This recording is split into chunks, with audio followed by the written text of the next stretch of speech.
Welcome to Tipping Spears with Hannah Becker. Today's conversation promises to be an insightful one with remarkable guests. Whether you're joining us for the first time or you're a regular listener, I'm so glad you're here. Our goal is to bring you closer to the innovative leaders and thinkers shaping our future. And today I am thrilled to welcome Mike LeBlanc. Mike is a decorated Marine Corps major, Harvard Business School graduate, and an accomplished entrepreneur. He co-founded Foundation Future Industries, a defense-focused robotics company building autonomous systems for the Department of Defense, and previously co-founded Cobalt Robotics, a Sequoia Founders Fund and Cal2-backed startup acquired in 2024. During 13 years in the Marines, he deployed 3 times, led 150 troops against ISIS, and served as an economic and technology advisor in the Pentagon. His work and leadership have been featured in the Wall Street Journal, CNBC, Fast Company, and Business Insider. Mike resides in Newport Beach, California, with his wife and 3 children. Well, welcome to Tipping Spears, Mike. Thanks, Hannah. Yeah, I'm so glad you're here. I've been looking forward to this. Me too. So can you start us off by telling us where your story begins? Yeah, I think, my story really began in college. I was, I hadn't really planned on going to college. And so I only applied to one that was recommended to me by my senior English teacher. It was for philosophy. And we would all translate ancient Greek. We would read all of the classics. We'd read Plato and Aristotle, Thucydides.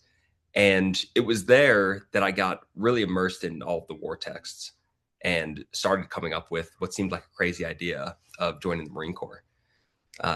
That developed over the 4 years, much to just the dismay of the people around me. But I started to really, really learn about it, love it, and then join the Marine Corps just out of college. That's fascinating. I think most people don't think of I studied philosophy ending up with I joined the Marine Corps as a normal trajectory. Yeah, I think, I always think this is a funny thing about movie and TVs is that very rarely is there an episode where a book is the catalyst for something. Mm-hmm. But for me, books are almost always the catalyst for what comes next in my life. And, it was really interesting when I was reading the history of the Peloponnesian War. I would look at all of these generals and statesmen that were leading Athens and Sparta through this war. And I'd think, I finally had this thought of like, there are actually people that are doing this today. And I didn't even know if there was a war going on at the time, right? I had to go buy a newspaper. It was like a hardcover newspaper or a paper newspaper back then. And had to look at it and be like, I'm pretty sure we're in a war. But I didn't have any connection to what was going on in the country. And then I realized there's still people that are guiding history. And that was where I really decided. I was like, if I'm going to do something, I want to be one of them. Mm-hmm. Oh, that's fascinating. Can you tell us a little bit about your, kind of initial service in the military? Yeah. So when I went in, I think that I did a lot of what I thought was research. So I thought that I was very prepared. But my preparation was really a lot of physical stuff. And I didn't even really know what was coming in the Marine Corps. I wasn't good at researching or looking things up. So I didn't even really know what a PFT was. There was another guy that was training for the Green Berets in my college. And he kind of put me on his program and made me think that I wouldn't be good enough for any of the scores that I was trying. But then when I went and ran my initial PFT, I had a 300 on my PFT because all the stuff that he put me through. So it was a lot of that kind of preparation, a lot of reading about grit and virtue and what skills that I wanted to develop. But by the time that I got there, I remember I had my OSO, my recruiter guy, driving me to OCS, and he was like, "Oh, and you know all the ranks, right?" And I said, "Oh no, I don't know any of the ranks." And he was like, "Oh man!" And he's driving, he's reaching in the back, and he pulls out this old binder, and he's like, "Here, take a look at all this rank insignia and try to memorize this because you're gonna have to call everybody by what they are." And I'm like, is this guy serious? On the drive there. So I'm looking over these things. But by the time I got there, I still did not have any of them memorized. So I really didn't know basic things about being a Marine. I didn't know any of the rank insignia. And that was really hard to learn when you're getting screamed at every time that you screwed up. I didn't know that Marines got paid until I got my first paycheck. Right. That was like a shock to me when we got paid. And I didn't know that I'd have civilian clothes. I really didn't know anything about what it was to actually join. So I think that everything in the first 2 years was shocking to me. It took me a long time to sort of catch up. Oh, that's hilarious. Like, yeah. Well, was there a particular, event or person that served as a catalyst in your career? Well, many, but I had very nice this guy Jimmy Cook, who of course we're all alphabetical, so Mhm. KOCH. Jimmy Cook was my rack mate at OCS, and he just had this great way about pulling me back into reality. So like our first test in the Marines, and they taught us some history that day. I didn't learn it, and then that night they're all like, "All right, we're going to turn off the lights so you can all get a full night's sleep, but tomorrow you're all going to know that information." And so everybody just routinely pulls out their red lens flashlights and starts Mhm. studying. And I'm like, "You guys are idiots. I'm going to get sleep. I'm going to be the only one who's well rested." And I was like, "This is a test of like who's an actual leader who knows that they should get sleep." And then I'll just fail the test, and then I'll just take accountability. And Cook the whole time is just sitting there being like, I really think you should be waking up, LeBlanc. Like, I don't think you should be going to bed. And I'm like, dude, you guys have no idea what you're doing. So I go to sleep, wake up the next day. I'm the only one who fails. And all of a sudden I have one strike against me. You only get two strikes before they kick you out of OCS. So it was a lot more listening to Cook after that.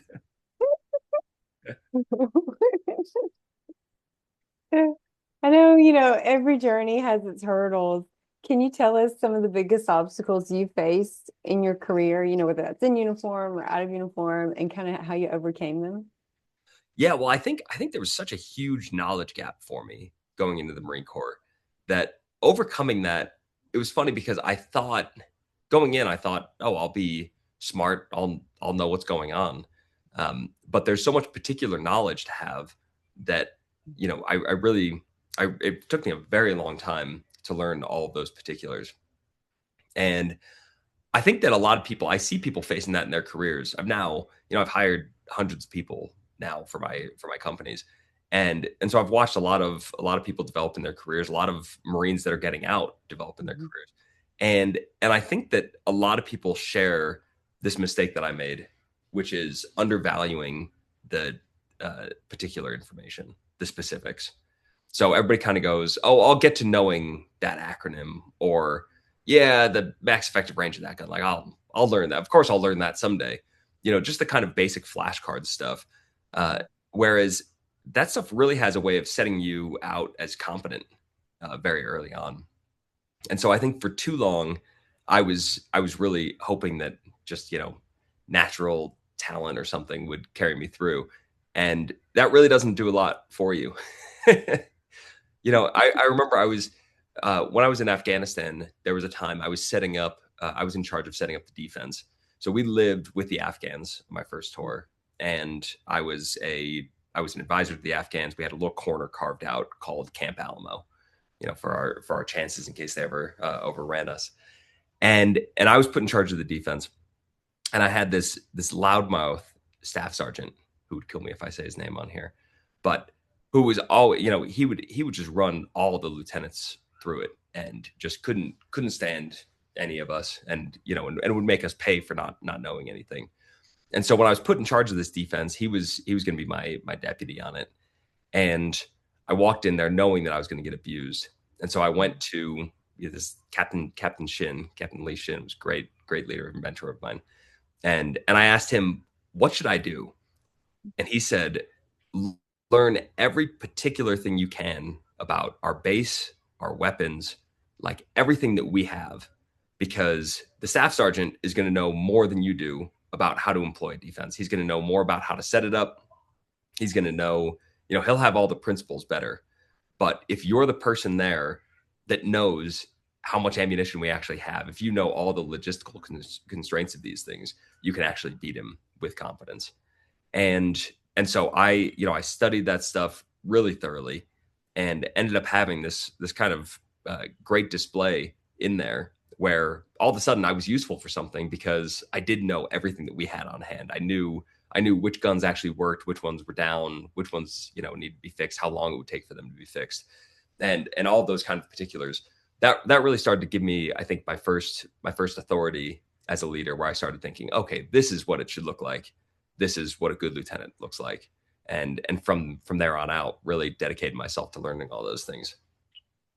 Yeah, that's such a great perspective, Mike. I think people all too often fail. It's kind of foundational, right? Being good at what you do, being competent is, and it's interesting to hear how that kind of shaped up for you in the Marine Corps, and then kind of knowing a little more of your story, how you ended up in entrepreneurship, where it's like, competence is key. There's no one coming to save you. That's you, So Well, and it's funny. So I'm skiing with my kids right now in Park City, and my 8-year-old son, he's really good at skiing, right? Because I never skied as a kid. My first time skiing was a couple days ago, right? So cool. these kids have been skiing for years, and it's funny because I'm giving him advice on how to learn it, and he's just totally blowing me off. But I keep telling him, like, even though I'm not good at this, I know how to get good at things. Mhm. And those principles are the same. You just need to employ them. And I think, like, I really saw that as I was coming out of the Marines. So served, I think, 8 years active duty, and then met my wife, and received the ultimatum of it's either this or me, and had to go figure out what I was going to go do after the Marine Corps. And really, again, was in that, just kind of being pulled from this world that I knew so much about, this world that I dedicated myself so much to, and just felt so much back at the beginning. But what I really realized was, if you're employing those same skills, you can rise much faster by putting yourself into all of these particulars. And so, I remember right when I got out, I wasn't able to get a job anywhere. I keep hearing about, Marines and stuff. They'll get out and they have these, like, amazing job offers, and people will call, and they'll be like, "Oh, I'm working at Amazon, and I'm working at McKinsey, and and I'm always like, where did you guys get it?" Like, I don't know who they knew, but when I was getting out, I had one criterion to get out. I wanted to make $60,000 a year. And the whole plan was, I wanted $60,000 from whoever would pay me, and then I'd get 100. I wanted to get to $100,000 a year by the time I retired. That was like kind of my career plan, and I applied all over Orange County. We were going to live in Orange County near my wife's parents, and you know, everywhere, just turning me down routinely, turning me down everywhere. And I would have these interviews where I'd think, you know, I was a captain at this point.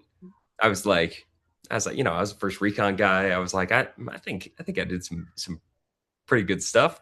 Felt pretty ready. I did, you know, really felt like I could bring a lot to the table. And but these people would be grilling me on, well, do you know Excel? And I go, well, we used it for tables. And they're like, yeah, okay. What would you do? And I'm like, anything. I could be a project manager. I could be a this. I could be a that. And everybody just kind of looking for those particular skills and going, we don't see a fit for what to do with you. And I think that's a really hard thing when you don't have those particulars, right? I was philosophy major and then ground intelligence. There's not a lot there that translates easily in somebody's mind.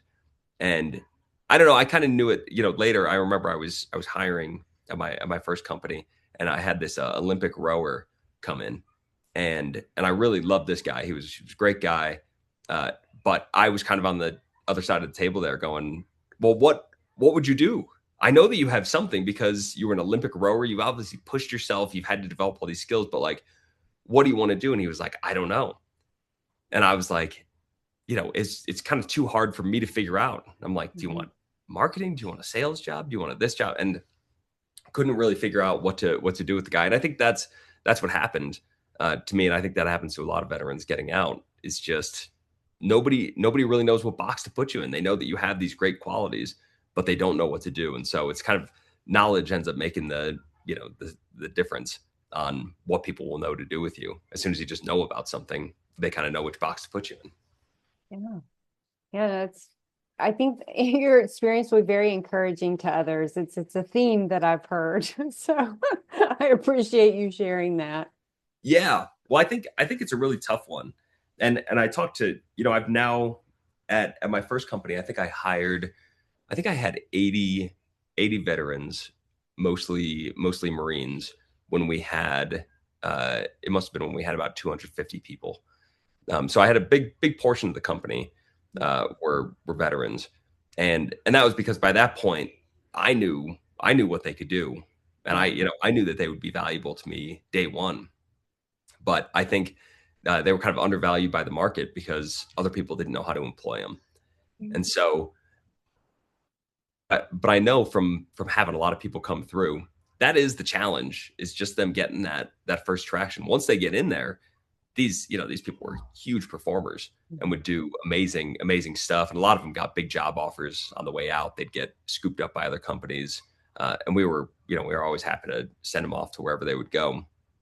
But it's an interesting thing where you develop all of these kind of core skills that I think are undervalued by people today. There's been there's been sort of a flattening of how we view human beings, and I think that we have flattened people into these resume bullets and sort of silly stamps and accomplishments, and so it makes us look past the real virtues that are going to have somebody come through. And I remember I had there was a guy, Carl Eschenbach, at Sequoia. He was a partner at Sequoia. He's now co-CEO of Workday, and he told me, when you're hiring, there's knowledge, skills, and qualities, and so those are what's going to equal the large performance. And most people think to look to knowledge for how to interview because it's the easiest one to check if somebody knows what they're talking about. If you're going to ask them about, how to write Python code, you can ask them very, very clear. You can give them puzzles, they can solve them. You can be like, this person like has this kind of knowledge. After that is a lot of skills. Write me code to do this, right? There's sort of some testing that can go on in there. But qualities, which are the most important, are the hardest things to judge. And so what you end up with, especially in startups, is a lot of these strange culture interviews, right? Which is essentially everybody that talks to you just goes, do I like them or not? And at the end, everybody kind of gets together in these circles and goes like, I thought they seemed good, and they'll kind of get into these things where they're like, oh, well, he said this one weird thing. I didn't care for that. And people start harping on some small little thing that you might have like misstepped on. But that's a real problem in the hiring process, is that people lose out on these qualities because they're hard to test for. So, I had this when I was so I finally, right, I can't find a job anywhere.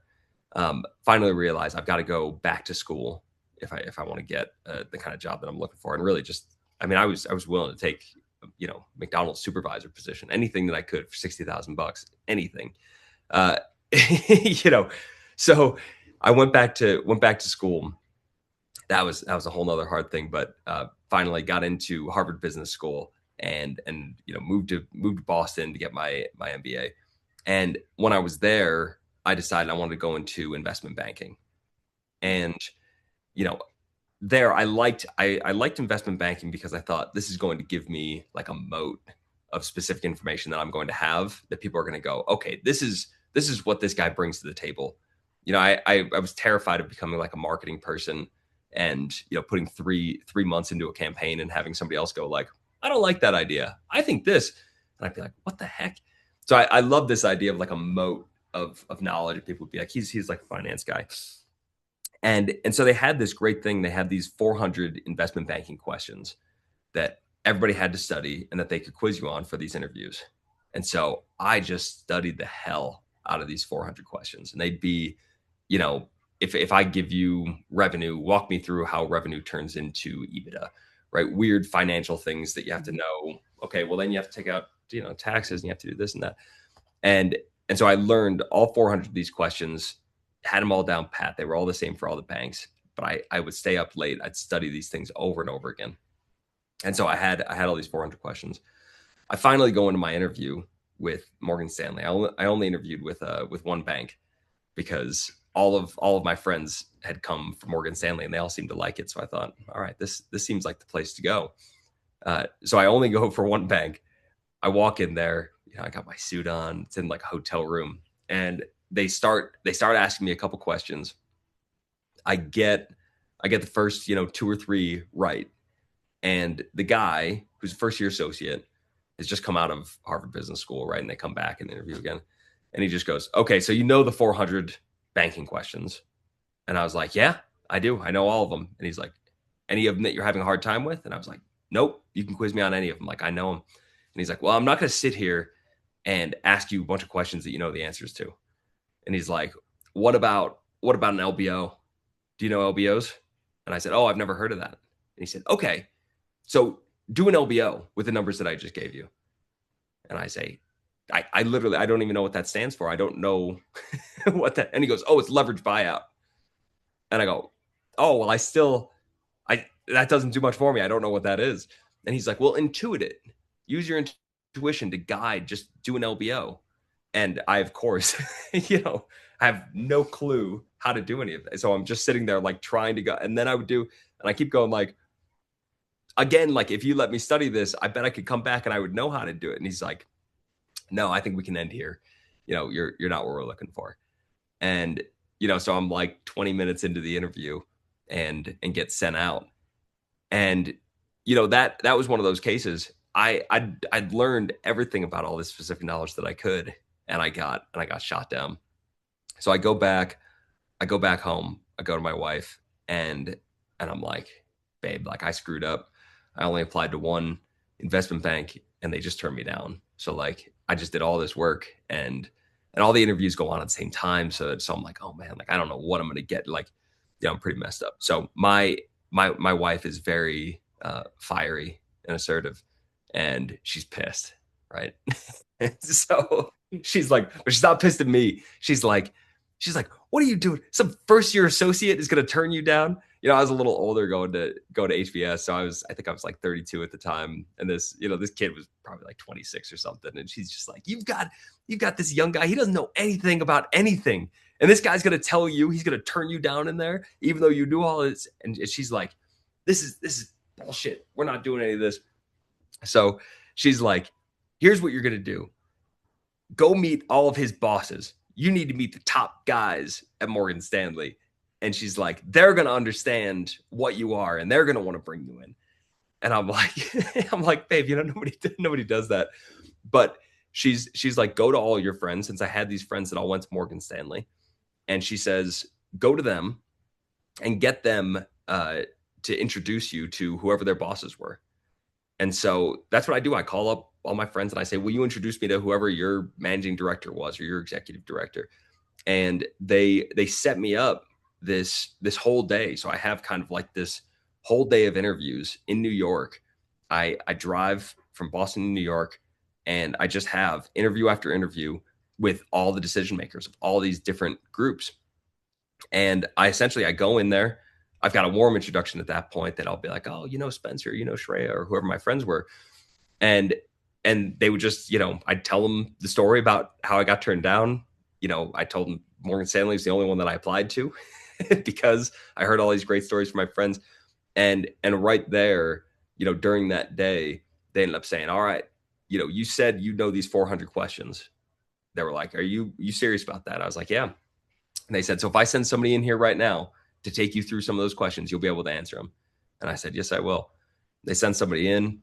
They asked me some of the questions. I got them all right, and they left and they came back in and they said, "We're going to create a position for you."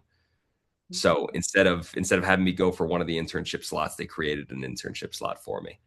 And that was one of those great things because they were all like, these are the qualities that we want, and you've shown your ability to learn the knowledge. And so that ended up being very, very hard to replicate. But to me, that was always a big lesson to me, was that like when you're a veteran, you need to talk to people who are the decision makers. You need to talk to the actual leaders, because it's very hard in the lower ranks, in the entry level ranks, to be able to break through when you're not going to know as much as this next guy, and they're always going to be playing stump to chump, and it's not a game that you can win.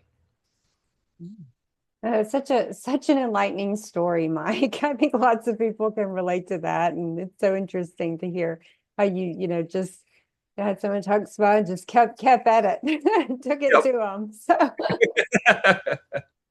So you did this internship at Morgan Stanley. How did you go from there to eventually starting your own business? And like, was that something, was being an entrepreneur something you always wanted to do, or was that this like a very surprising turn of events? I think that's always what I wanted to do. My dad was a house painter my whole life, had the LeBlanc painting company for 50 years, over 50 years. But anytime you asked him what he was, he'd say, I'm an entrepreneur. Right. To him, he had started his company when he was 17 years old. And that's what the business was about him getting to do things his way, him getting to hold his quality standard, him getting to know, getting to hire his people, getting to train him his way.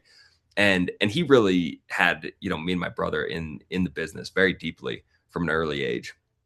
So we painted with him for many years. We really knew the business inside out. So I'd always known that that's what I wanted to do. And, when I was getting out, I had really wanted to be a tech founder. And I just had this, I'd been at the Pentagon. I'd gotten to see some startups that were selling electric tanks. And, I was kind of doing that for the now Commandant, General Eric Smith.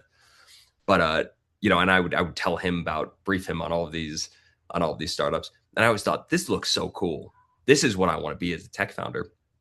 But, if I said that coming out, everybody would just laugh. They'd be like, do you know how to code?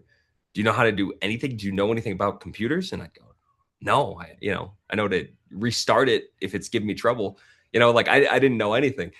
And so everybody would kind of, just laugh that off. But I knew that that's where I wanted to go.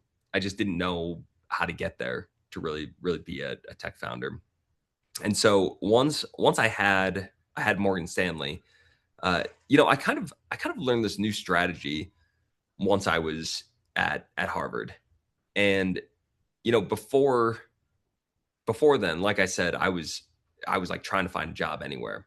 And to me, that was just me pushing, right? I had this really silly goal of making $60,000. That's a really bad goal, to be willing to do anything. I was really willing to do anything. You should have seen the jobs that I applied for. And, that's a terrible way to set up your career. But I was pushing myself on the market everywhere, and the market was just resisting me in every way. And that was when I realized, no, you want to get pulled. You want, the world's going to tell you what you're good at and where you should be. And, so when I did find out, about Harvard and about these programs, I never thought about going to one of them. But we went to New York. My wife and I had gone to New York because her maid of honor was there. And so we were visiting her maid of honor, and her maid of honor is living in this beautiful apartment that you can see the Statue of Liberty. And we're like, I've been to lots of places in New York. Nobody ever had a nice place.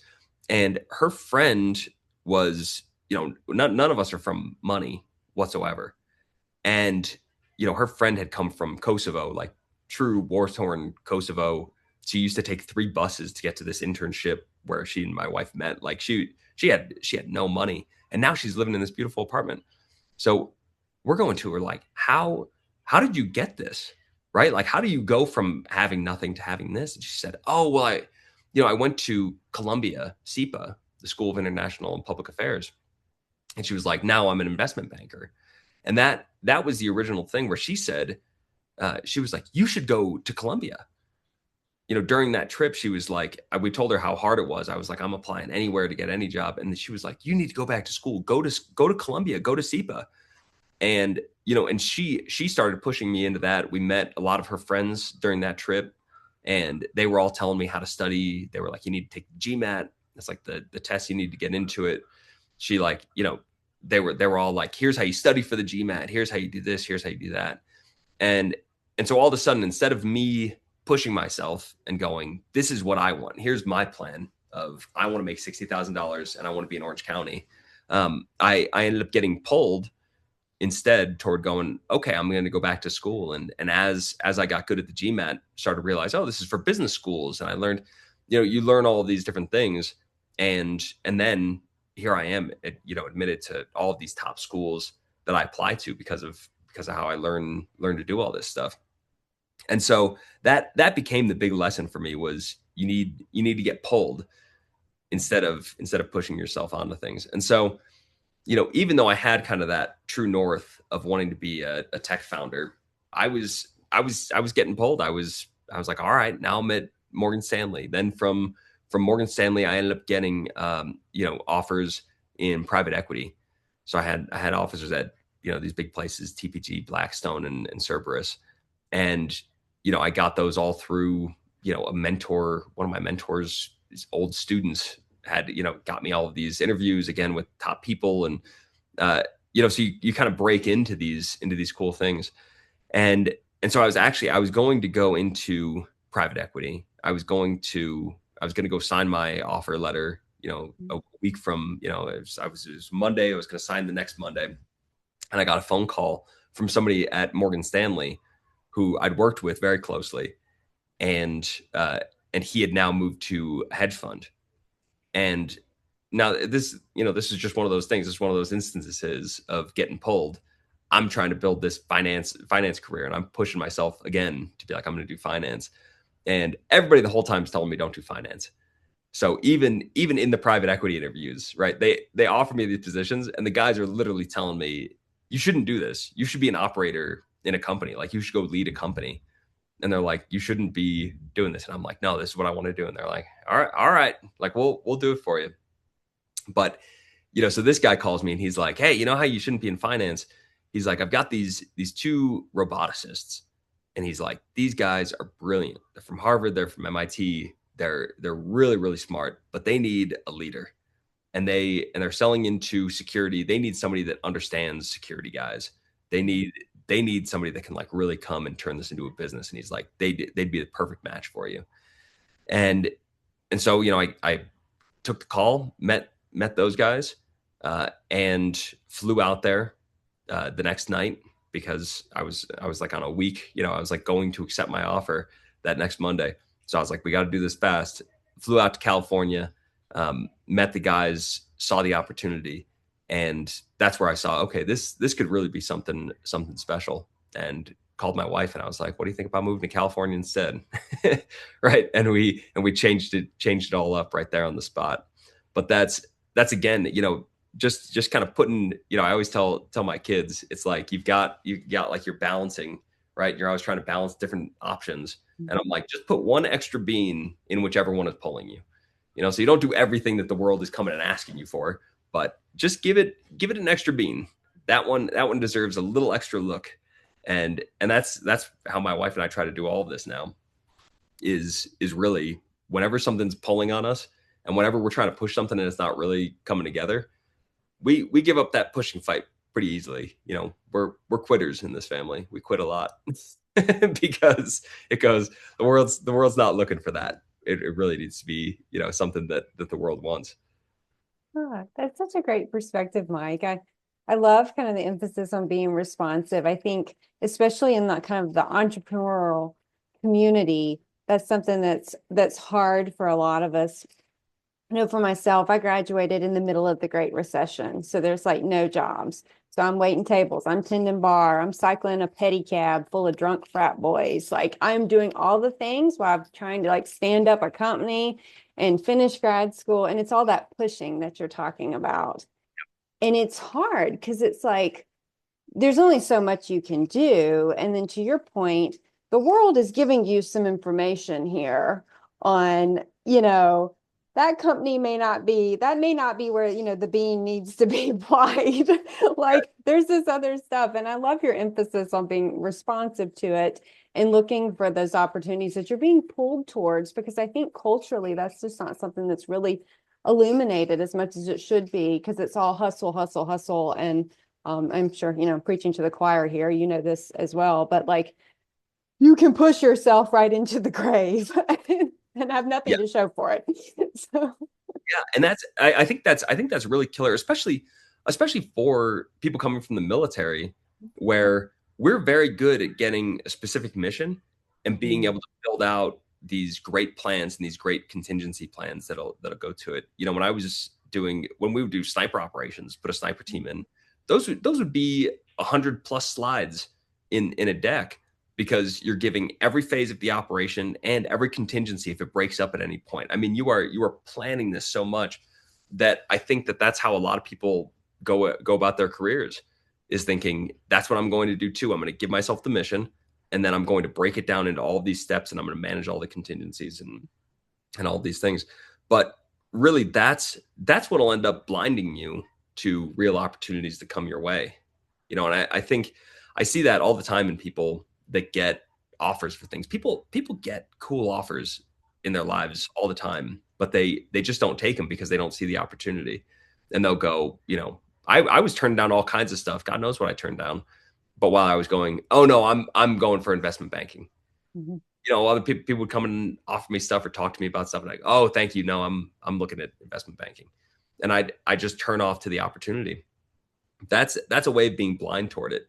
And so instead of being the person that's going to hit all of these specific goals and going to lay out all of these, this whole pathway that you're going to get to, you actually should be looking at it much differently.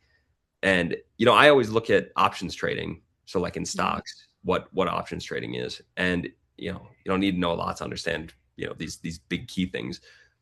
Step one is to generate lots of options. So an option is something that is cheap, that if you lose it, it's no big deal, but it could turn into something big.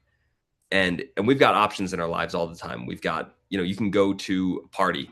If there's a nearby party that's going to have some interesting people at it, like you can go there. If it's no good, you can leave after 15 minutes. But you might go there and you might meet your spouse. You might meet somebody who's going to give you a job opportunity. You might need to meet a new business partner. You don't know what. So it's asymmetric upside. It could be life-changing, right? And the most you're going to lose is 15 minutes. Taking a phone call with somebody random. I just took a call. I had a guy reach out to me. He was from an investment bank, and he just wrote in his cold email to me, I'm an Army Ranger. And I was like, all right, so I'll take a call with the guy, and just chatted with him, and I said, there's nothing really for us right now. Well, he ended up going and introducing me to an investor who's now, investing in Foundation. And that was a cool thing. It cost me nothing. It's half hour of meeting, a cool Army Ranger. And now it turns into this bigger thing. So you have these kind of outsized opportunities all the time. Everybody does. So generate lots of options is always the first step. The second step is to ruthlessly get rid of those options. So anything that's not good, that doesn't look like it's panning out, ditch it. I was on a call the other day. I got linked up with some new lobbyists in DC to talk to them. And I could just tell right from the beginning, I got on with these guys and I said, guys, this kind of took a long time to even get a Zoom call going between us. I don't see how I can overcome that. Like I would need you guys on text message. I would need you guys immediately.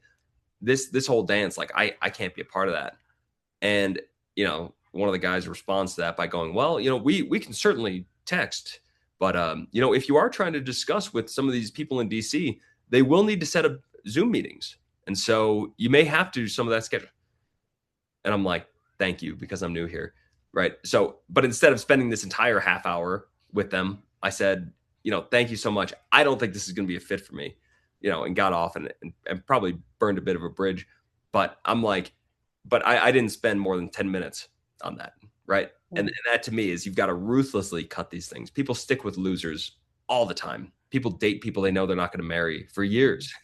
People do this. They're always exercising bad options. So step one, generate lots of options. Step two, ruthlessly cut the losers. And step three, double down on the winners. So like when you do have someone that you meet who's like, oh, follow up with me. I want to give you a job, or follow up with me. I just talked to this guy and he says, yeah, I'd love to invest. Well, you've got to actually go and follow up then. And that's where you put your effort. That's where you start pushing. Now you have a clear goal to start laying out. Here are the milestones that I need. This is a good place to put my effort. And if you run that over and over again, like that is what will make you successful in life. That is where the world's offering you great things all the time, but people are always just turning them down because people make themselves hard to help. Got to make yourself easy to help if you want any of these things. You can't go in and be like, oh, I want to be in tech, and somebody goes, oh, great, I've got this enterprise software, and you go, oh, I didn't really want to do software. Well, now you're hard to help, right? You're pushing again, and so like you will lose doing those things. But that was really the big mentality that I learned that kind of pulled me into entrepreneurship, and it turns out it's a great way to run a company too. Yeah, well, you are a man who has seized many opportunities. So it's so interesting to hear the kind of paradigm behind that. I'm all about a 3-step plan. So I love how you outlined it. So today you're the co-founder of Foundation Future Industries. Can you tell us about that company, like what y'all do, where you're at in the growth process, and kind of how that all came about? Yeah, so now this is the second company for me. So did Cobalt Robotics first. We sold that in 2024, and then started Foundation in 2024, and a couple months afterward. But it's so different. This one we make humanoid robots, so robots in the shapes of humans, and there's a whole big craze to do this. So there are like 50 different companies, I think, that are doing this. The majority of them are coming out of China. And then, so in the West, I think there are 7 companies that have over $1 billion valuation. We're one of those 7. So those are kind of the key players in the West right now, anyway. And so we were able to kind of break into this one. But the goal is to get robots that are going to be able to do anything that humans can do. So, if you picture, I think about like the first time that I watched a 3D printer, and I was like, how's something going to print in 3D? And you start watching it lay these base layers, and I go, oh, that, it kind of just was this moment of realization. I think that's going to be the same thing. You're going to have a couple humanoids in your backyard building you a shed, throughout the day, and you're going to keep looking out there and be like, oh, they're doing good. I think they're really coming along, right? And I think that's really the moment that everybody's waiting for, is like that generalizable moment where these things can just do whatever you tell them to do. And so that's been our first product. We'll put out others, but it's been really exciting because, again, kind of just with this pull mentality, I'd gotten pulled into robotics, didn't know anything about robots or anything like that, and as I went through that, was thinking, man, this hardware. Why did I do a hardware product? I should have done software. It's so much easier. You could sell so much, and then you just deploy it and you can make changes to it. It's all so easy. And we had hundreds of robots out at Cobalt, and they were, we were in 9 countries on 4 continents. We were like all over the place. So all time zones, you'd be having issues in the middle of the night. I mean, it was just constant logistics, maintenance, all these things. And so I'm always like, why did I do hardware? But sure enough, when we're selling, there's this big humanoid moment where all of these investment dollars are all going toward robots. And, Elon went out and said that it's going to be the most sold product in human history. And so you have investors that are really paying attention to all these companies. And so it just turned out that, now I didn't realize, but I was being perfectly positioned for this new emerging market of embodied AI. And so I ended up having this really competitive background. I knew so many investors from all the money that we'd raised at Cobalt, knew how to stand up a company like this, knew how to do maintenance, knew how to set up the contracts. I knew, suddenly all of this stuff that I'd been toiling away at Cobalt was all the perfect stuff. I couldn't have asked for better training to be able to go into humanoids. And so now, we've just had a great run. Our current valuation is $4 billion for the company. So we're raising another $300 million on top of that. And we've already raised over $100 million at over $1 billion valuation. So it's really coming together quickly. This is, we're 2 years in. We've already got robots working 24 hours on manufacturing lines. And we sell robots to defense. We're the only ones selling humanoids to defense. So it's another, really meaningful place for me to be able to get back involved. Yeah, it's so cool to hear how, now it's easy to see, oh, this is full circle. Mike's experience is here and Mike's time in the Marines and Mike's here. It's like, oh, this makes total sense. But I'm sure at the time when you're, going down this path, it's very much like uncharted. You're not seeing this like kind of masterpiece that's being put together in terms of preparing you for such an amazing, not only opportunity, but an amazing time in history. Yeah, and I think that that is how, when you talk to very successful people in their careers, they all have stories like this. And that's why it's almost, I used to tell people when they would tell me about how they got there, I'd say, this is not an inspiring story because you got so lucky that yes, if I had that luck, I would do it. But the truth is, no, you wouldn't. There's a difference in how these people are orienting themselves. I got to meet Justice Elena Kagan from the Supreme Court years ago, and I was talking to her about how to build a career and everything. And she said she reads Pride and Prejudice every year. Jane Austen. She reads Pride and Prejudice, and she says that is the best book about life because it's about how we're blind to things right in front of us and kind of the serendipitous path that it takes to really really learn about how to build something. And she said that's how careers are too. She said a great career is like a great love story.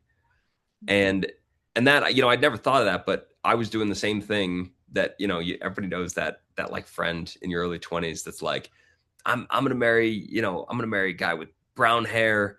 He's gonna be 6 foot. He's gonna do this for work. He's gonna love tennis. And like they have like this kind of like list that you're like, this is a terrible way to go and meet somebody, right? That's like not the path at all. And a great love story does not happen that way. And that's kind of, businesses are the same. And so if you put yourself in that kind of career, if you push for, I'm going to be an accountant. My uncle told me an accountant is a good steady income. They'll always need accountants in good economies and bad economies. There are a lot of people that get that kind of key insight and they latch onto it and they go, that's my career. And that's fine, but it is limiting. And it's not a place that you're, there are ways to go in and, grow where you're planted. But, if you really want to fully flourish and fully kind of take out who you are, you got to play this kind of game of sailing and not the motorboat. You got to be the sailboat. It's much more about being open to all these things. Love that. I think we should make a motion for Pride and Prejudice to be added to, Harvard Business School's required the reading list. Oh, So, Mike, veterans make amazing entrepreneurs. They've built so many great companies in our country.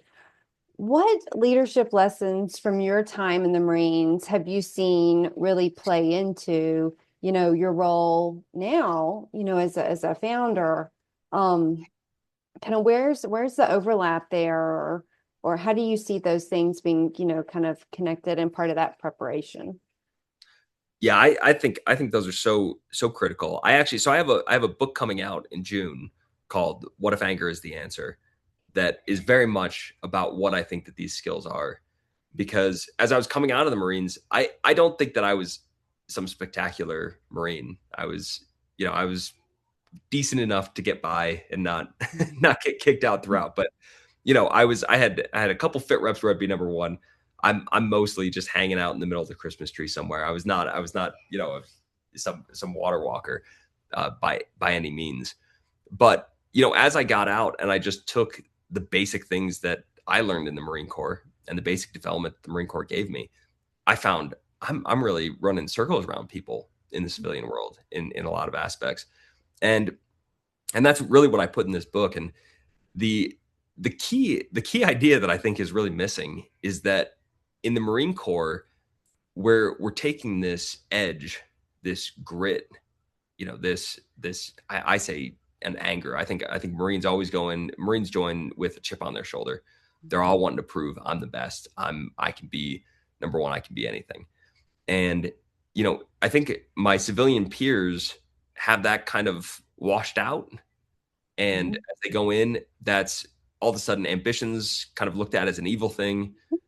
You have a whole language that develops in the civilian world that starts to crush all of those hopes where they don't really make sense for you to have those.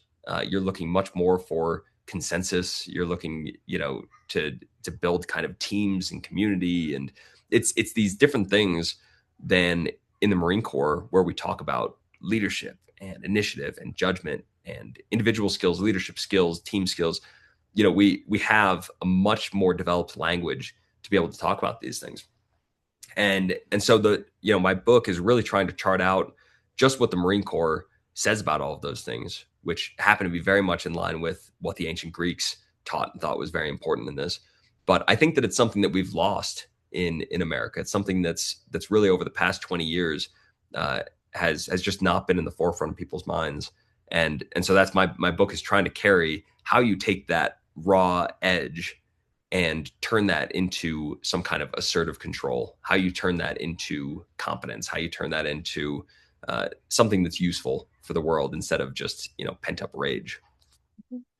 I'm super excited about your book. I think it is coming at a very important time. I can't agree more with how so many of the characteristics that are really essential in terms of making things happen, making positive things happen, are kind of vilified in many ways in modern culture. And it does feel like it has been very like watered down, and it's very much a missing piece in terms of, how do we move forward? How do we do the work that needs to be done?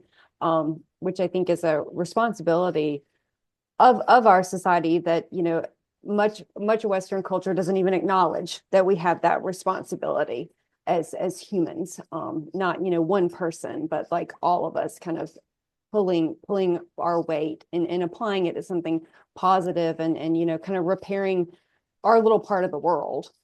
Yep.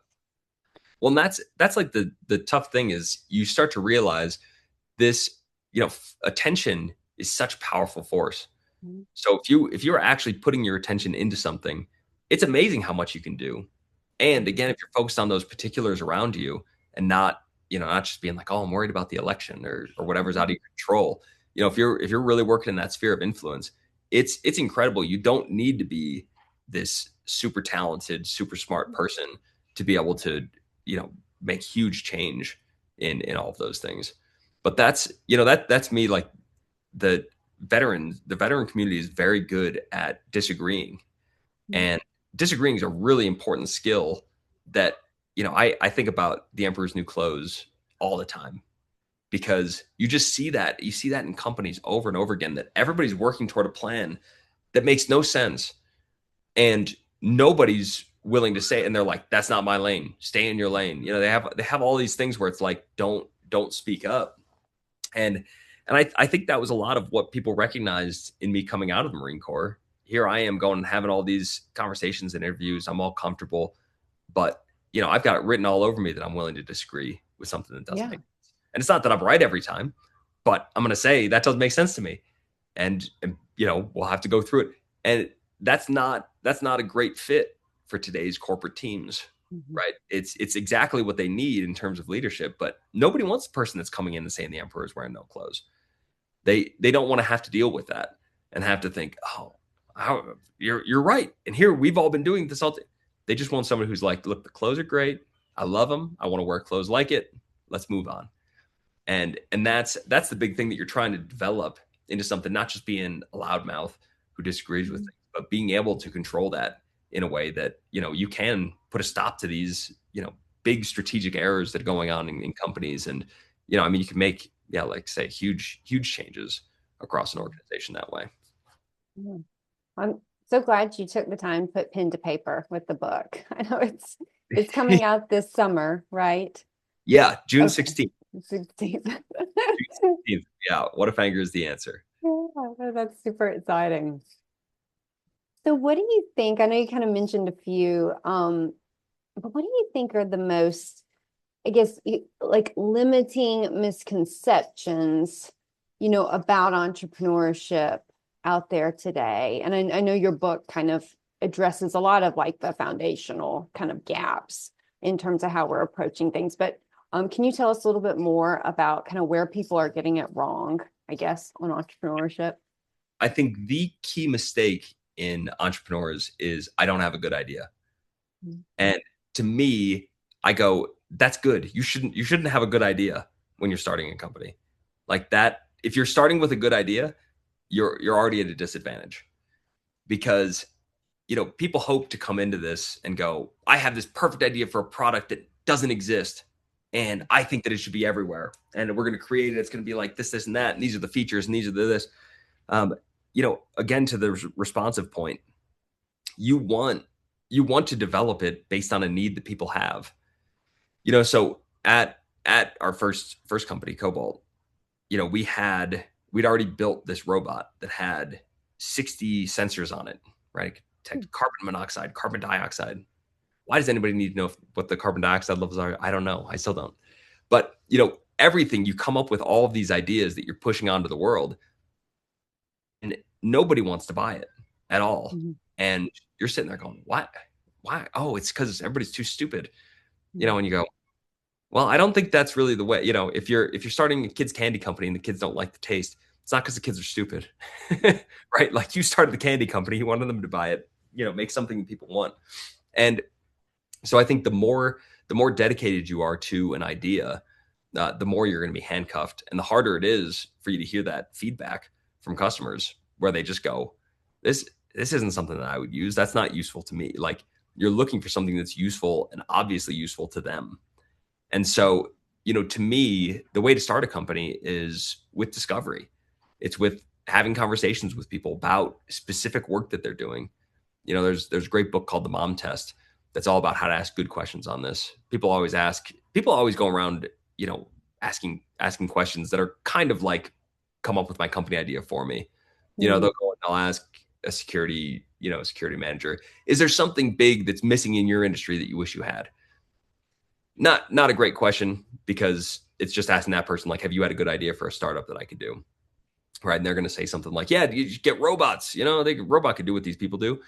Ask them specifically, what does a guard do? How do you justify the cost of a guard? Has the boss ever come and said you need to cut guards? And how did you decide which ones to cut and which ones were essential? Those would be good questions to really learn what needs to be done here and how is it measured and how could I meet those measurements a different way, right? And so with those, you can really go into all kinds of different industries and ask all of these questions. There are problems. I work with big companies, Amazon, FedEx, Citibank. I work with lots of big companies and very closely involved in their operations. There's not one that I've been to yet that I didn't see huge opportunities to optimize. And everywhere is like the military. You're in the military and you're like, they wouldn't do this if you had to turn a profit. They do. That's exactly what they do. So there are all these places for efficiencies, for new products. If you really just go in and you just work it and iterate it and work hard to fix what the actual problem is. And you can make a ton of money that way. You can make a huge company that way. You can get all the values that you're looking for being an entrepreneur, I think. Mike, can you tell us more about humanoids and, the future of war? I think the idea of robots at war freaks a lot of people out. And I think a lot of people don't even, they're not tracking that our adversaries are moving full steam ahead on this front. And, the future battlefield is not that of, 250 years ago. I would just love to hear your thoughts on, I mean, you're on the front lines of this. What's going on with humanoids? How will it impact war? And then kind of, I guess, any insights you would share with someone who's, you know, trying to wrap their head around humanoids on the battlefield. Yeah, well, I just got back from the front lines in Ukraine, and it was really I have not tracked much about Mhm. Ukraine and Russia, but going there, I couldn't believe it's a robot war. Mhm. There is a robot war that's being played out, and I think everybody knows that there are a lot of drones out. Um, I had no idea just how prominent the drone usage was and how many other robots there are. There are, there these things called UGVs, unmanned ground vehicles, that are essentially like autonomous ATVs with, like a 50 cal on top or something. So it's Mhm. kind of like a replacement for a tank, but it's really agile. It's much cheaper, so you can have many more of them. So you have these ground drones that are able to go out. You have robotic turrets that are able to spot where things are in the sky, and then they're able to shoot drones out. So you have that as like a counter drone solution. They're just robots being developed across all of these, and what you really see, the Ukrainian military was showing us. They would show us all of the cameras of their drones. They would show us cameras of their UGVs, and you'd get to see all of these operations play out. So while I was there, they had just actually taken their first hostages with a ground vehicle, with an unmanned ground vehicle. And so, and the video of this thing was shocking. I mean, you got to watch, the gun had been shooting all up in this spot, and it's pulling up in there, and two Russian soldiers come out with their hands up, right? And they're able to take them with this UGV of driving them back.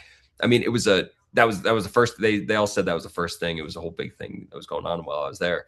But that really was. I mean, that was a key insight to me about what the future of warfare is going to look like. There are a lot of people that don't think that will play out if we're fighting a near peer, if we're doing that with China, if we're doing that with Russia. I don't see another way about it. I don't see a way that robots are not going to play a prominent role. And so, if you're looking at that, humanoids become this obvious one that we're really going to need. I think it's funny. A lot of people are like, well, why would we need one in the shapes of humans though? Of course, a drone or like an ATV. But I'm like, open a history book. Like every soldier throughout history has been human shaped. There's a ton of stuff to do with these robotic armies, and that's what we're developing. And this again, to my poll point, we didn't go into this saying we're going to start the defense humanoid company. We started making humanoids like everybody, and quickly realized that nobody else was willing to make them for defense. Mhm. So you had a bunch of our top competitors all signed a non-weaponization pledge Mhm. that said we'll never do this. And there was another company that fired their military liaison guy. A lot of them had sold. Boston Dynamics had sold earlier on. Spice Aptronic had sold earlier on, but they were getting rid of their people and offering us contracts that they said, if you guys want them, we're not going to do them anymore. So you again have this situation where it's just, it's literally being handed to you. And, so many people in our positions would have said, no, a lot of our engineers don't like that. I think we want to make sure that we can retain talent. I don't know how to break into these large deals. And we were all about it, and so in our first 12 months at Foundation, we'd already done $10 million in military funding. We're now just about 2 years in, a little less than 2 years, and we have 24 million in government money. So you're able to get a lot of those things when when you're willing to respond to how the world's putting it in front of you. Yeah. No, it's fascinating to hear how that came about, and then kind of your approach to life and being willing to to step up to the plate when being pulled in the direction. I know it's strengthening our national security, and for that we're very, very grateful for you and your company's work in this.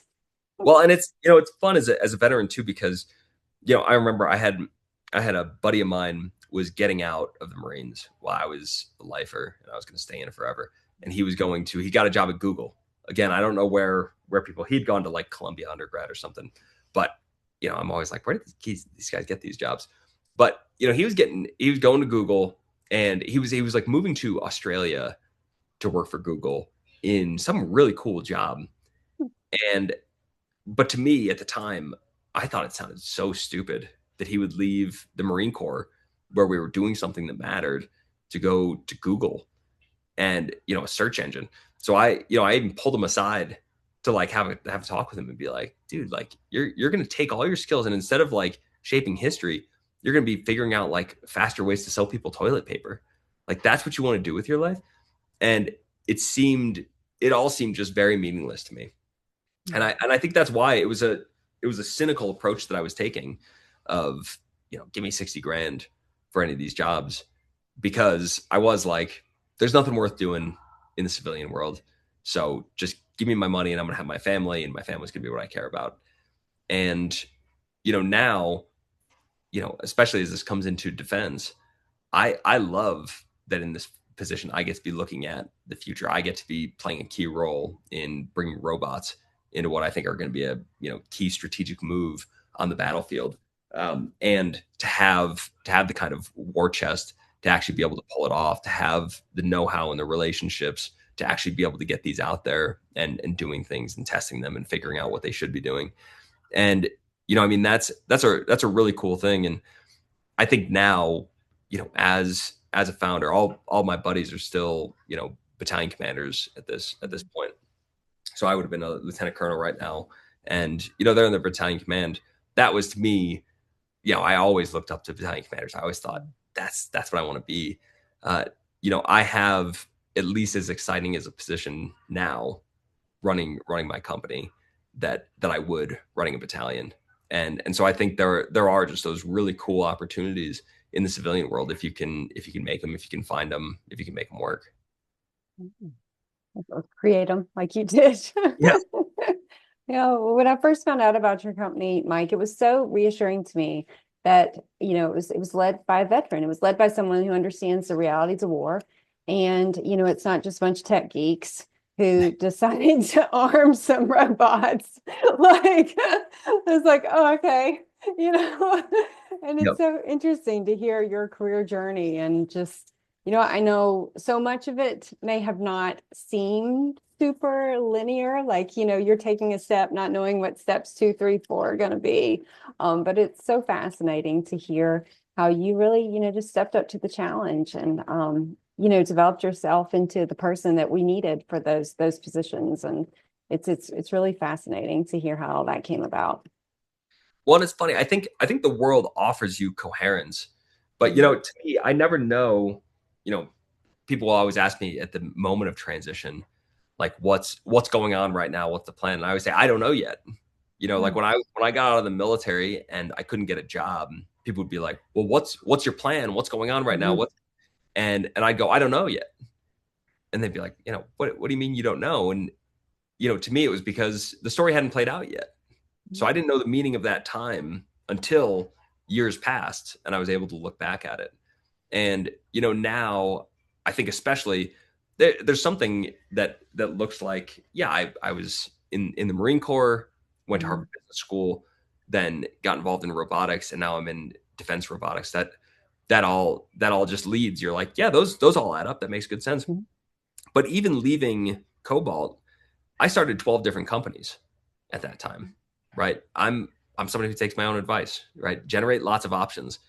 And I had, at that point, people knew that I could raise a lot of money. People knew Mhm. that I could do a lot of operational things, and that I could win big enterprise deals. So a lot of engineers were coming to me and saying, here's my idea for a product. Here's what I want to do. Will you be a co-founder with me?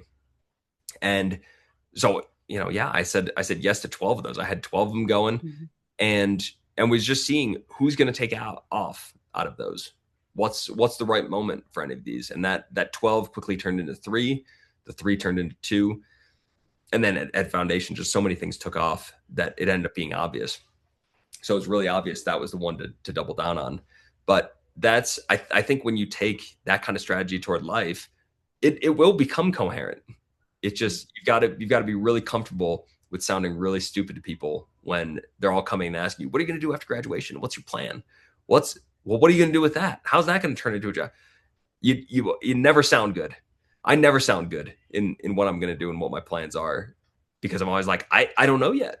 I'm going to respond. How could I tell you what's going to happen? I'm going to respond to what happens. Uh, and I think that kind of responsiveness causes a lot of confusion, and Mhm. and just makes a lot of people worry about you, not believe in you. But you got to have that confidence that you're like, no, the world shapes this into something. You just got to be open to it. That's such a great perspective. Well, Mike, I really appreciate you taking the time to talk on the podcast. Do you have any final pieces of advice or parting thoughts you'd like to share with the audience today? My last thing that I'll throw out is my email is Mike at foundation.bot. So anybody who's listening that feels they don't have an opportunity, I just gave you one. So write me, right? And see what could be. I don't know. I don't know what people have, what they're looking for, if they're trying to think about funding, if they're trying to think about what to do in there. I don't know, but I'm sure that I love the kind of people that listen to your podcast. And so that's it. Mike at foundation.bot. And if anybody has anything, and otherwise, please pre-order my book. I put so much time into this thing. I would love for people to read it. Oh, that's so generous of you, Mike. I'm super excited about the book. I have been sending the link to friends, putting it on Oh, their summer reading list. Like they've got to, they booked the beach vacation. They got to get this book. So I appreciate that because you pour so much of your soul into this thing. I ran this by. I had reading groups at my house over and over again to read it out loud and listen to what people were thinking and be like, oh, I should change it this way and that way. You put so much into this, and then it's a book. People don't like books. So you're like, nobody's gonna read, So I'm like, I love when somebody sits down and reads my book. I just had General George Smith wrote a blurb for my book, and he read the book, and Nate Fick, the author of One Bullet Away, he did a blurb for my book, and he read it, and that was already for me. That was like, all right, like I did something worth doing because those two men who I look up to so much, like actually sat down and read my book thoughtfully. And then I got to have a discussion with them about it. I mean, that was so cool. But that is the big hope when you put this out there. You're like, you work so hard. You're like, I want somebody to read this and, make use of it. These were hard-earned lessons. yeah, well, we appreciate you collecting them and sharing them. I think that's such a gift to the world that you're giving, Thank your you. experiences and your insights. And, it's that's where the rubber meets the road in terms of what you did, what actually happened, not just, forecasted models. So Yeah, that's right. Yeah. well, well, thank you so much, Mike, for coming on the podcast, sharing your experiences. I know your contributions to our nation have impacted so many, and I really appreciate you taking the time to talk with us. Thanks for having me, Hannah. Great talking. And to our listeners, thank you for tuning into this episode of Tipping Spears. We hope this conversation has sparked new ideas and challenged the way you think. Don't forget to subscribe to the podcast, and we'll catch you next time with another exciting guest.